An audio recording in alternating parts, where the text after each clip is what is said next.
Estamos en el laboratorio de la contratación para hablar con Concepción Nicolás, que es fiscal de anticorrupción, a quien de entrada le damos la bienvenida, las gracias por estar aquí en el laboratorio de la contratación, que es una organización comprometida siempre con la transparencia. Y justamente estamos con una institución como es la Fiscalía, y en este caso la Fiscalía Anticorrupción, que de lo que se pide básicamente es un ejercicio de transparencia para saber qué es lo que hacen, en qué dedican todos los medios, personales y técnicos. Y en principio lo que nos gustaría es que nos contara cómo es trabajar en la Fiscalía Anticorrupción. Sí, bueno, primero muchas gracias por darme la oportunidad de estar aquí y de explicaros. Pues el trabajo en la Fiscalía Anticorrupción es un trabajo apasionante. En nuestra actividad, pues como sería cualquier otra fiscalía, es la investigación, el enjuiciamiento y la represión de los delitos. En nuestro caso, nuestro foco de trabajo fundamentalmente son los delitos referidos a la corrupción, a los delitos económicos de importante entidad y a la organización criminal. ¿Dónde entraría fundamentalmente la conexión con el laboratorio de la transparencia? Pues porque la corrupción no solamente es una corrupción política. Nos encontramos con que en todos aquellos casos en los que la transparencia quiebra, es decir, la trazabilidad de las decisiones administrativas, todo lo que tenga que ver con la vulneración de la igualdad, los principios de equidad, de licitación, todos esos al final terminan en la Fiscalía Anticorrupción. Nosotros vemos las patologías, hablando de un término médico. Nosotros nos llegan ya los contratos cuando están muy gravemente enfermos, ¿no? Y nuestra tarea fundamental es investigar y conseguir, pues, si es posible, la represión y el castigo de todos ellos. Entonces, la conexión vendría fundamentalmente porque casi todas las dolencias que suponen una vulneración de la transparencia terminan en una forma delictiva u otra. Normalmente pues, suelen ser los delitos de prevaricación, los delitos de cohecho, los delitos de tráfico de influencias, las alteraciones de los precios entre los consumidores, el cohecho entre particulares. Todas esas son el grueso del análisis de la corrupción. ¿Quiénes son aquellos que tienen una mayor responsabilidad en la toma de decisiones cuando se contravienen o cuando no cumplen con la normalidad o la legalidad establecida? Hay un mando, digamos, que está a la cabeza y luego de ahí parten el resto de estructuras de mando, cada uno es independiente. ¿Cómo es el funcionamiento? ¿Es transversal? La Fiscalía Anticorrupción, por hablar de la mía, nació en el año 95 y es pionera. Nació con unos números muy pequeños y en principio un poco sin saber cuál era su objetivo. A partir de 2004 y 2007 la Fiscalía se le dan unas potestades muy definidas y además se crean una serie de grupos de trabajo, se llaman unidades adjuntas de la Agencia Tributaria, la Guardia Civil, Policía Aduanera, la IGAE, que es la Intervención General del Estado, y empezamos, cuando yo llegué en 2011 éramos 15, ahora somos 28 fiscales, contando con el fiscal jefe y la teniente, y luego tenemos otros 18 delegados por distintos lugares de España. Nuestra organización viene por un fiscal jefe, después tenemos una teniente fiscal y luego estamos los fiscales de tropa, por así decirlo, y los delegados. Nosotros estamos dedicados en exclusiva a estos temas, tenemos gente más especializada en delincuencia organizada, pero el grueso nuestro fundamentalmente tiene que ver con la contratación y con la corrupción política. Y realmente, si miramos las cifras, es verdad que somos pocos, es verdad que son asuntos tremendamente voluminosos, porque además se dividen en distintas piezas con un volumen de información tremendo, pero estamos ahora mismo, tenemos unos 689 procedimientos abiertos vivos, y este año hemos tenido un volumen de condenas de las 26 asuntos enjuiciados, 23 con sentencias condenatorias, con un volumen de salida de escritos de unos 8.000, en fin, la verdad es que vamos despacio, vamos quizá, pues a lo mejor con las expectativas desde fuera puede parecer que llegamos muy tarde, pero vamos seguros. Sí. Y cómo claro, con ese volumen de trabajo que tienen, cuando surge un caso, como el caso Gürtel, usted fue fiscal, bueno, ha sido fiscal y participa en ese caso, ¿qué se hace? ¿Se deja todo lo demás porque, en fin, eso te lleva mucho tiempo? ¿O cómo se organiza el trabajo? A ver. Es verdad que el Gürtel nos absorbía la mayor parte del tiempo, claro, porque teníamos piezas en Valencia, tuvimos una pieza abierta en Burgos, tenemos, lo que pasa es que luego han venido, pero teníamos Jerez, luego eran muchísimos municipios de Madrid, sobre todo muchísimas piezas, hablamos de un volumen de unos 1000 tomos, con 17 entradas y registros con su correspondiente documentación, y tenemos pues un volumen de imputados, acusados, testigos, y luego no siempre unos medios suficientes. Y éramos 2, luego otra compañera en Valencia, luego se sumaron más compañeros, y eso llevaba, es verdad, la mayor parte de nuestro tiempo, pues madrugones, incluso algunas veces viajes, veranos, navidades, porque tampoco puedes dejar de lado el resto de investigaciones. Claro. Es verdad, se te intenta echar una mano, se intenta reducir ese volumen, pero es una apuesta personal y familiar, porque yo cuando llegué tenía a mi hija 3 años, el juicio de Gürtel fueron 14 meses, me tocó la comunión de la niña en medio, en fin, tu vida tiene que seguir adelante. Lo que es cierto es que es apasionante, se te plantea una serie de problemas procesales, no solo a nivel nacional, a nivel internacional. Desde luego es un honor poder participar en una investigación así.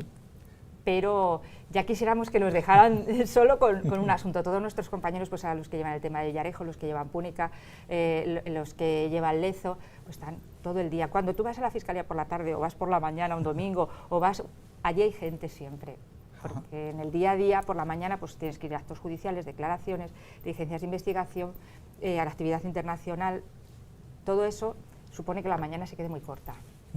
¿Y cómo hace uno para tratar de escapar cuando surgen casos como el Gürtel, por ejemplo, a la trascendencia mediática que tiene vuestro trabajo, y aparecer en los medios y saber que vais a estar en los informativos de radio, de televisión, en la prensa, en las revistas especializadas, en fin? Bueno, de verdad luego no es tanto. Yo leo poco, intento leer poco, porque pienso que además luego me va a mediatizar de alguna manera. Y te mentalizas, te vuelves muy exigente porque piensas que tienes muchos ojos pendientes, pero luego en realidad yo no he sentido grandes presiones, más allá de la gente que te conoce, te ha visto, pero no es especialmente grave. Tampoco es una exposición, es un tiempo que a lo mejor pues estás en algún telediario, en el periódico, pero luego realmente la gente se olvida y tampoco es tanto tiempo. Dice usted que es un trabajo apasionante, pero ¿cómo se puede uno apasionar viendo, en fin, lo peor casi que hay en la sociedad, de aquellos que intentan defraudar, que intentan servirse de otros de forma inapropiada, vulnerando las leyes? Eso es lo peor de lo peor, ¿no? Sí, es cierto que personalmente, yo recuerdo que mi jefe, el anterior jefe, que una persona encantadora, me dijo: hija, es que a ti te han quitado la fe muy pronto, porque yo llegué muy jovencita y es verdad que ves cosas feas, tampoco deja de ser muy diferente a cuando estaba a lo mejor en Plaza de Castilla o estaba en Cataluña, porque es otro tipo de delincuencia, mucho más sofisticada, mueve muchísimo más dinero. Pero la pasión es el poder investigarlo, el que se te plantean temas procesales que a lo mejor son nuevos y tienes que dar una respuesta y una solución. Realmente, jurídicamente, se nos han planteado muchísimas cosas que no sé si podremos volver a ver. Entonces, yo también llegaba a un mundo nuevo, pues la cooperación, el viajar a Suiza, pues a tomar declaración a un testigo, el contacto con los otros fiscales de otros países. Eso ha sido realmente... Y luego la experiencia de estar 14 meses en un juicio con los problemas del directo que supone que cada día tienes algo diferente o algo nuevo, pues eso profesionalmente es apasionante. Y con esa experiencia y con ese bagaje, ¿en qué aspecto le parece a usted que se tiene que trabajar más para favorecer la transparencia en todos los ámbitos? En el ámbito de la salud, que a nosotros nos ocupa especialmente, pues también. ¿Cómo lo ve? Pues yo creo que la transparencia es el paraguas en el que la contratación tiene que refugiarse. Sin transparencia, realmente no es posible hablar de una contratación justa, eficaz, no cumpliría ninguno de los principios administrativos. Es verdad que nosotros somos el último recurso, nosotros somos la patología, somos el último que entra ya cuando las agresiones a esa transparencia son muy graves. La anterior ya, el ibuprofeno, la anterior no ha podido ser, o sea, no ha podido ser sanciones administrativas u otras cosas anteriores. No debe de ser la única forma, es necesario, yo creo que adelantarnos con la prevención, es muy importante. Son muy importantes también los medios de control y de fiscalización anteriores y durante la tramitación, y yo creo que deben existir también sanciones reales en los retrasos, en las faltas de cumplimiento. Yo incluso detecto tanto problemas en cada una de las fases como cuestiones en las que se podría hacer más hincapié. En realidad, si atendemos a lo que nos viene diciendo la Comisión Europea, toda la contratación pública es un campo abonado para la corrupción, y habla de sectores como el urbanismo, la defensa, la energía y desde luego la sanidad. En la sanidad se mueven muchísimos recursos. Yo estaba revisando cifras de acuerdo con el Boletín Oficial de la Comunidad. La Consejería de Sanidad es la que tiene unas mayores dotaciones presupuestarias. En el año 2016-2017 hablamos de un volumen de contratos de 1.443 contratos de 703 millones de euros. Entonces, ese volumen de recursos genera importantes tentativas. Además, es un sector en el que yo creo que hay cierta asimetría entre el que vende y el que compra. Es un sector en el que hay una gran cantidad de personas interviniendo en el proceso administrativo, de compra. Además, es un sector que está tremendamente descentralizado y, por otra parte, individualizado en lo que se refiere a los suministros, con lo cual es difícil estandarizar. Hay una cierta opacidad en la fijación de los precios, porque depende un poco de la oferta y la demanda, y luego yo creo que además la persona que finalmente recibe el suministro, el servicio, no es el consumidor final, que es el paciente, con lo cual hay una cierta falta de control, es lo de tirar salvas con pólvora del rey. Entonces, esas cuestiones yo creo que nos deben llevar a adoptar una serie de medidas de prevención y garantizar, desde luego, que toda la fase del procedimiento administrativo, porque en cualquier fase de ese procedimiento administrativo se produce una manipulación, una desigualdad, que a la larga lo que hace es vulnerar la transparencia. Claro, habla usted de prevención en un asunto como este, lo que tiene que ver en el caso de las administraciones sanitarias, todo lo que concierne a cómo se contrata, de qué manera, para evitar situaciones de corrupción o situaciones que incurran en el delito, ¿qué se puede hacer para trabajar a favor de la prevención? Esto es igual que en el ámbito propiamente sanitario, cuando nos dicen los especialistas, cuando estamos hablando de prevención ya llegamos tarde, hay que ir a la promoción de hábitos saludables. Eso pasaría también en el ámbito de la contratación, en busca de la transparencia, procurar que hagamos prácticas que sean sanas, que estén acordes con la ley y no tener que llegar a prevenir situaciones de riesgo. Sí, yo creo que sí. Yo creo que podríamos hablar de unos problemas o unas medidas generales que pasarían por la educación. Esta cultura de todo el mundo lo hace, tú de dónde te crees que sale el dinero, mira, no.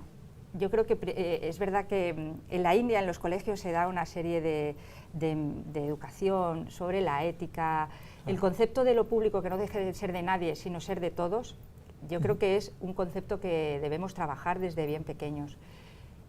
Eso unido a la cultura del regalo, por ejemplo, que estamos muy acostumbrados a, en algunas ocasiones, pues dar regalos, recibir regalos. El tema del regalo, es verdad que en el Greco, en el Grupo de Estados contra la Corrupción, está absolutamente prohibido. Es decir, bien sea finalista, no lo sea, pues lo que se trata es de alguna manera influir, crear una sensación, un deber de agradecimiento. Pues yo he estado revisando, es verdad que ahora casi todas las normativas de compliance lo excluyen absolutamente, y además en este sector he estado revisando el Código de Buenas Prácticas Farmacéuticas de 2016, sí. Y me parece un buen ejemplo. Pues cuando se haga algún regalo de de manual de uso de trabajo, pues 10 euros. Cuando sea manual de formación, 60 euros. Además habla en el artículo 11 cuando pues un evento tiene que ser científico. Bueno, en fin, una serie de cuestiones que evitarán a lo mejor que alguien se sienta obligado, que alguien influya. La profesionalización en la contratación, que nos encontremos con personas formadas, que tengan un concepto ético de lo público y que sean absolutamente independientes. A lo mejor perder el miedo a testar el mercado y de hacer consultas en el sentido del artículo ahora de 115 de la ley de contratos, porque siempre y cuando ello sea transparente, siempre y cuando veamos qué necesidades tiene el mercado y luego hagamos un informe en el que pongamos de manifiesto cuáles son las conclusiones, pues eso evitará que las consultas se hagan de una manera oculta y que entonces pues, sean contrarios al principio de igualdad. Los controles internos, porque muchas veces nos encontramos con que órganos previos fiscalizadores, como pueden ser la intervención o como pueden ser los tribunales de cuentas, tienen unos tiempos que son irreales, van muy despacio, hasta hace nada estaban auditando Malaya. Claro, tienen un volumen tremendo y sus mecanismos de sanción son poco eficaces. Entonces, tanto yo creo que los mecanismos internos previos, como la intervención y los posteriores, también deberían ser mucho más eficaces. Sí, yo creo que sí. Y luego evitar la dispersión normativa, que a veces es excesiva, que haya ciertas especializaciones en sectores como la sanidad, que yo creo que es un sector muy dinámico y en el que deberían manejarse a veces formas de contratación más ágil. Yo creo que si todo eso lo hacemos con carácter previo, estaremos previniendo posibles no sé si delitos, pero desde luego posibles conductas contrarias a la transparencia. Claro.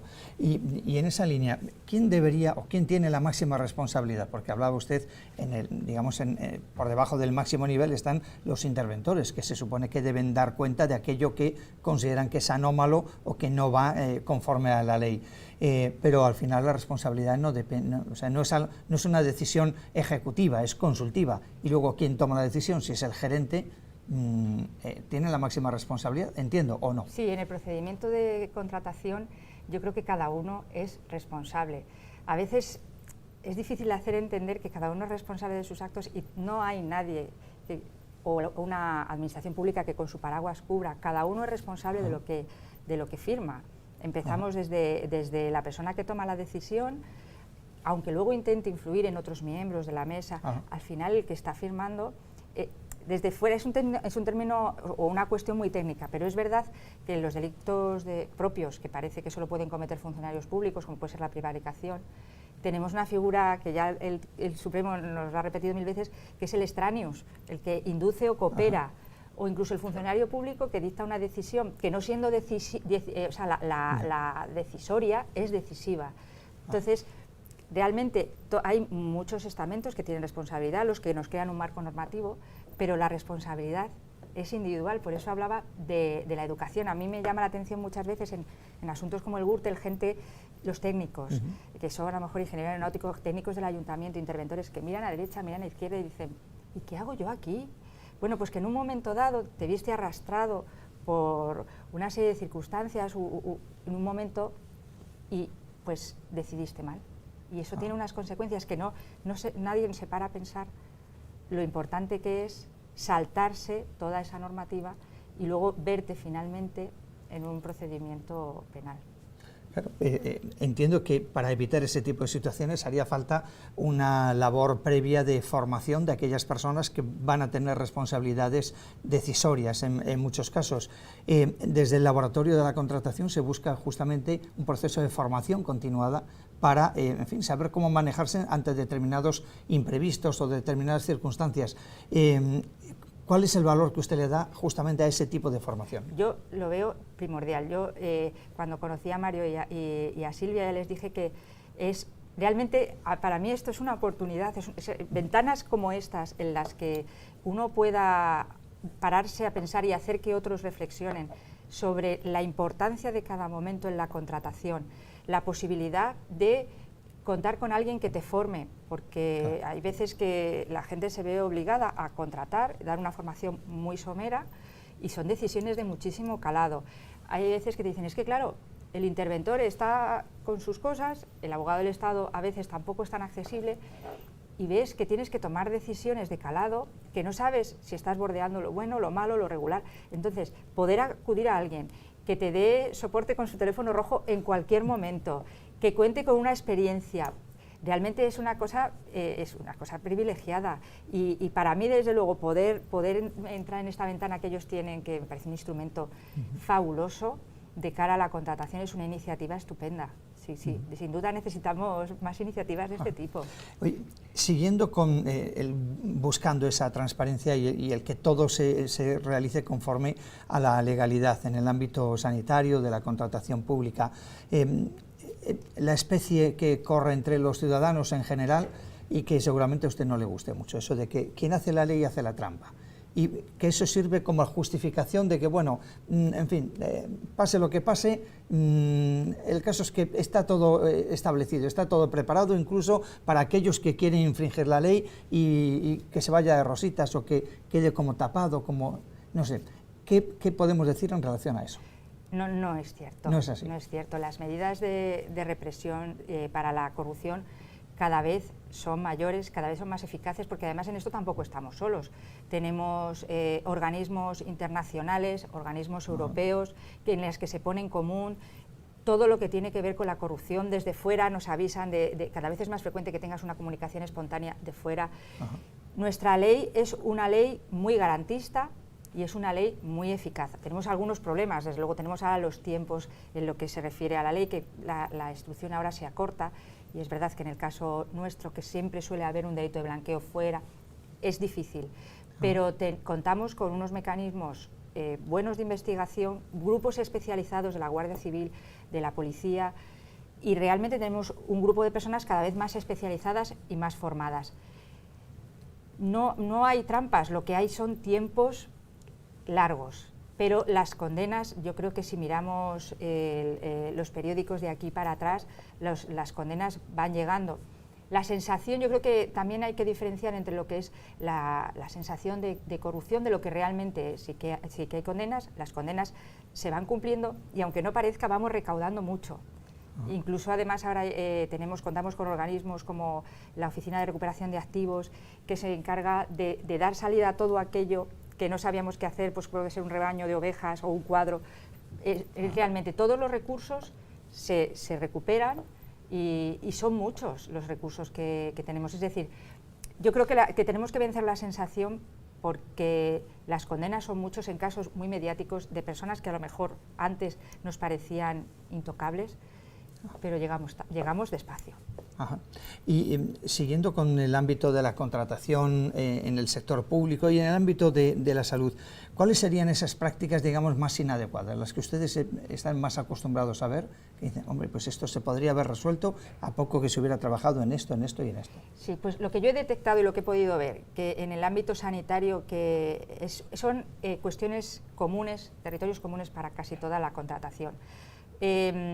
Los defectos en la planificación. Y este caso en el sector sanitario yo creo que es especialmente importante. Con una planificación suficiente nos ahorramos después tener que improvisar mucho en lo que es la contratación. Cuando uno se plantea además contratar, pues yo creo que es necesario también tomar 2 minutos, fijar bien las necesidades que uno tiene, individualizar bien las necesidades, porque todos hemos visto pues pliegos o memorias que no dicen nada o que son iguales que los pliegos. Es necesario que haya una variación también en los pliegos, que no siempre sea el mismo al que se le va a dar, porque no hay variación alguna en los pliegos. Necesitamos que cuando se fije el objeto o sería deseable cuando se fije el objeto del contrato, ni pequemos de exceso ni de defecto. Es decir, que el objeto del contrato, el licitador sepa qué se va a contratar, cuál es su objeto y cómo. No haya objetos absolutamente genéricos que dé lugar a que solo los conocedores del mercado o los que ya habían sido contratados puedan licitar, o tampoco lo contrario, que sean objetos hiperdefinidos de quien sea rubio, alto, con un 42, que sea ese. Los precios, pues que los precios sean unos precios razonables, que no dé lugar a que haya unos precios inflados para evitar luego un modificado, o al contrario, que tengamos precios que sabemos que son irreales para luego el adjudicatario poder instar un modificado.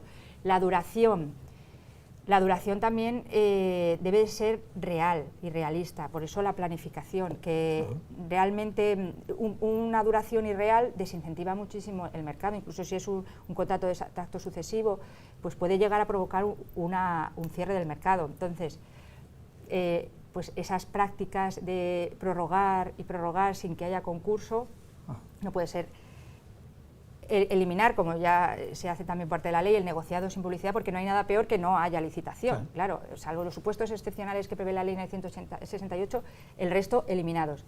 Y luego una práctica que yo he visto o he podido analizar muy común, que es el contrato menor. Yo entiendo que la dinámica en la sanidad tiene necesidades muy inmediatas, perentorias, no sé, puede ser una vacuna ahora, una crisis de gripe, pero, y en eso, pues la planificación poco puede hacer, pero en el resto de cosas es verdad que el contrato menor se ha utilizado como para casi todo en la sanidad.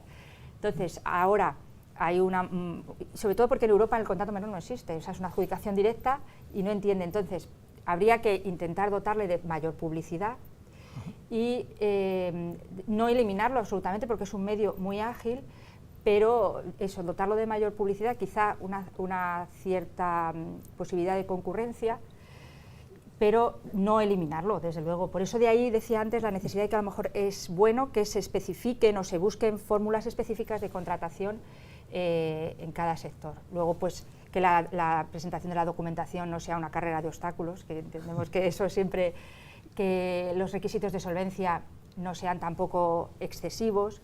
Y yo creo que eso son cuestiones comunes a toda la contratación, pero con las particularidades propias de la sanidad. Porque cuando ese tipo de, digamos, de prevenciones falla, claro, y es obvio que falla, porque si no ustedes no tendrían trabajo. Sí. Entonces, ¿qué pasa? ¿Cuáles son los mecanismos? Solamente la sanción y nos quedamos ahí y, bueno, pues determinada institución o determinado responsable ha realizado una actuación que no va conforme a la ley y eso hay que penarlo. ¿Y nos quedamos solamente en la sanción o habría que hacer algo más? Bueno, para evitar que eso vuelva a repetirse. Claro, las sanciones, lo que pasa que suelen ser, pues eso, llegan tarde y suelen ser pocas. Casi nadie le tiene miedo a los retrasos en la administración pública, porque las sanciones suelen ser pocas. El contraste de si el contrato se ha prestado debidamente, a veces pues tampoco tiene consecuencias en la propia fianza, a veces sí. Se tiene poco miedo a las sanciones. Yo creo que un buen régimen sancionador, por ejemplo, también quizás el que durante todo el desarrollo del contrato haya un responsable del desarrollo del contrato que pueda reportar, una cara a la que podernos dirigir. Y yo sí que creo que las sanciones son importantes, sí. Y que además se conozcan y que se pueda saber que esto no se hace cuando ya la prevención por supuesto, sanciones hablamos en principio en el ámbito administrativo, sí. ¿Y alguna recomendación que se le ocurra principal para evitar que en el ámbito de la contratación pública dentro del sector salud, pues la transparencia, que es lo que se persigue o lo que se busca, es el principal objetivo de este laboratorio de la contratación, para que la transparencia sea de verdad transparente? Yo creo que tampoco hay tantas cosas que cambiar. Es decir, tenemos ahora mismo una ley nueva que yo creo que tenemos que darle una oportunidad. Tenemos muchos organismos que velan por la transparencia, pero yo sí que haría un ejercicio personal de nuestro día a día en el trabajo. Desde luego, en el caso de que haya cualquier tipo de duda, hay que consultarlo.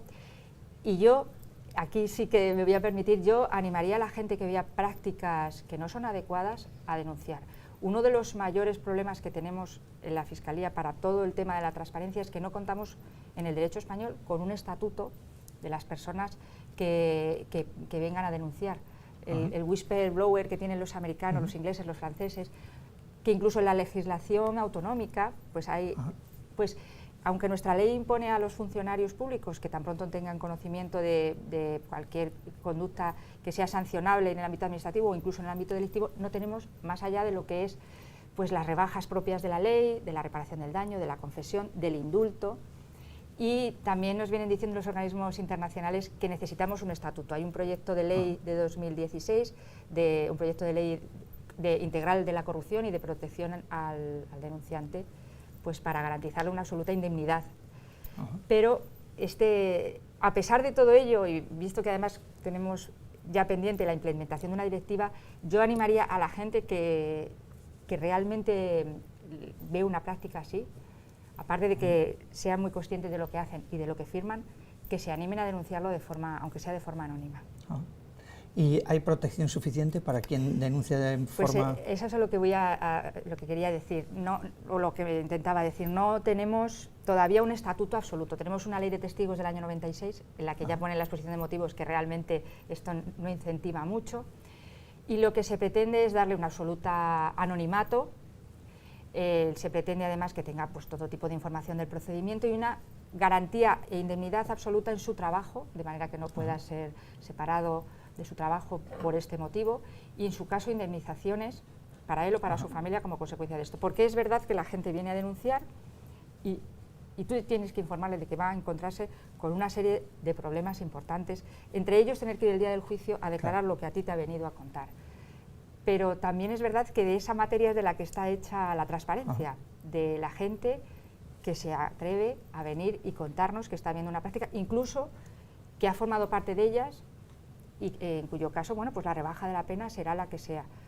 Y llegará un estatuto para poderlos proteger, porque es la mejor manera que tenemos de conocer la corrupción en la contratación. ¿Y quién fiscaliza a la Fiscalía Anticorrupción? Pues se fiscaliza desde la Fiscalía General del Estado, y luego nosotros nos examinamos todos los días con los jueces porque vamos a juicio, y nosotros tenemos el superior jerárquico, que es el jefe, y tenemos el fiscal general al que todo lo que es importante pasa por nuestro jefe y pasa por el fiscal general del Estado. Cualquier tema un poco relevante de nuestro día a día se comenta, se visa. Tenemos también una secretaría técnica en la que, si hace falta por parte de la Fiscalía General, se estudian las cuestiones, y nosotros tenemos una serie de pautas, los circulares e instrucciones, que nos establecen unos criterios fijos, pues es para que un fiscal en Lugo y un fiscal en Sevilla tengan más o menos criterios homogéneos. Entonces luego es verdad que vamos a juicio, tenemos abogados enfrente, además normalmente muy combativos y de muchísimo nivel, que cada día nos hacen ponerlos a prueba y nos ponen las pilas, y desde luego el control es diario. Sí. Una última cuestión. ¿Qué es lo que le lleva a una persona como a Concepción Nicolás a apostar por la Fiscalía? Yo soy una entusiasta de la Fiscalía. Yo aprobé el examen de jueces y dije, no, yo lo que quiero es ser fiscal, aprobé las dos. Y la figura del fiscal es una figura muy desconocida. El artículo 124 de la Constitución habla de que le corresponde la acción de la justicia en defensa de la legalidad, los derechos de los ciudadanos, pero además también es una magistratura de amparo de menores, de incapaces, de gente que necesita protección. Pero el día a día, el sentirte que estás haciendo cosas importantes que ayudan en el día a día de la sociedad. Cualquier pequeño gesto, cualquier pequeña declaración judicial, cualquier pequeño hallazgo en la investigación, para mí sí que es un gran paso. Yo creo que hay que creer mucho en la Fiscalía, que es de verdad una gran desconocida y tiene muchísimo que hacer. Y además nosotros tenemos unos medios de investigación, tenemos una investigación preprocesal, que son las diligencias de investigación, que son las que nos llegan denuncias mucho más imaginativas, no exigen el rigor de la denuncia, y nos permiten hacer un trabajo sereno preprocesal, que cuando ya tenemos claro vamos al juzgado, y nos permiten conocer muchas cosas, y los ciudadanos se acercan más a la Fiscalía incluso que a los juzgados. Sí. Pues nos quedamos con esas recomendaciones y agradecemos que haya participado en este laboratorio de la contratación en busca de la transparencia, a veces perdida y otras veces para mejorar esa situación o esa calidad de que lo transparente es una garantía de que los servicios públicos funcionan como deben funcionar, y que siempre hay alguien vigilante, que son ustedes, para que si alguien se sale del camino, tratar de enderezarlo. Muchísimas gracias. Muchísimas gracias, de verdad. Muchas gracias. Tengo además especial fe en proyectos como estos. Muchas gracias.